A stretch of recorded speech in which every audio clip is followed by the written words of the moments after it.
ஆக திராவிட முன்னேற்றக் கழகம் அதன் தலைமையிலான கூட்டணி வெற்றி பெறுவது நடைபெறப் போகின்ற ஒன்று.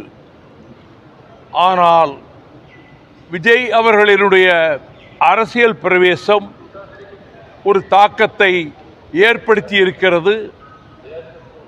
அந்த தாக்கம் திமுக கழக அணியை பாதிக்கப் போவதில்லை. அது எந்த வகையிலே விளைவுகளை ஏற்படுத்தும் என்பதை நாம் வர இருக்கிற தேர்தல் முடிவுகளை பொறுத்துத்தான் அப்பொழுது கணித்து சொல்ல முடியும். விஜய் வந்து காங்கிரஸ் பற்றி விமர்சனம் செய்யாம மற்ற கட்சிகளை பற்றி விமர்சனம் செஞ்சாங்க.